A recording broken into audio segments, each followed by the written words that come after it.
রোদ ঝলমলে আকাশ শহরে, তার সঙ্গে গরম তো রয়েইছে। তবে মহালয়ার দিনও কি এমনই থাকবে আবহাওয়া? এই নিয়ে শঙ্কার মেঘ ঘনিয়েছে। আলিপুর আবহাওয়া দপ্তরের পূর্বাভাস বলছে বুধবার থেকেই নাকি বদলে যাবে আবহাওয়া। কলকাতা সহ দক্ষিণবঙ্গের একাধিক জেলায় বৃষ্টির পূর্বাভাস রয়েছে। অধিকাংশ জেলাতেই হালকা থেকে মাঝারি বৃষ্টির সম্ভাবনা রয়েছে। দু একটি জেলায় ভারী বৃষ্টির সম্ভাবনা রয়েছে বলে জানিয়েছে আবহাওয়া দপ্তর। রাজ্যের 7 জেলায় বৃষ্টির পূর্বাভাস দিয়েছে আলিপুর আবহাওয়া দপ্তর। অর্থাৎ পুজোর সপ্তাহ জুড়ে চলবে বর্ষণ। মহালয়া থেকেই কলকাতা শহরে পুজো শুরু হয়ে যায়। জেলার একাধিক পুজোর উদ্বোধনও হয়ে যায় মহালয়ার পরেই। দ্বিতীয়া তৃতীয়া থেকেই মণ্ডপে মণ্ডপে ঢল নামে দর্শনার্থীদের। একেবারে মেঘমুক্ত হবে না আকাশ।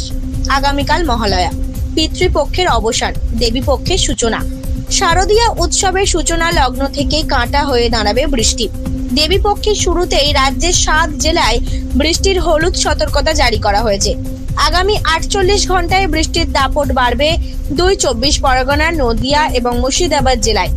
এছাড়া দক্ষিণবঙ্গের বাকি জেলাগুলিতেও হালকা থেকে মাঝারি বৃষ্টির সম্ভাবনা রয়েছে। অক্টোবরের মাঝামাঝি থেকেই বর্ষা বিদায় নিতে শুরু করবে বলে জানিয়েছে আলিপুর আবহাওয়া দপ্তর। তবে পুজো মেঘ মুক্ত হবে না। ভারী বর্ষণ না হলেও হালকা থেকে মাঝারি বৃষ্টি চলবে। অক্টোবরের মাঝামাঝি থেকে বাতাসের আপেক্ষিক আর্দ্রতা কমতে থাকবে। শুষ্ক আবহাওয়া তৈরি হবে, অর্থাৎ বর্ষা বিদায় নিয়ে শীতের আগমনের পরিস্থিতি তৈরি হবে বলে জানিয়েছে আলিপুর আবহাওয়া দপ্তর। ব্যুরো রিপোর্ট, জেলার বার্তা।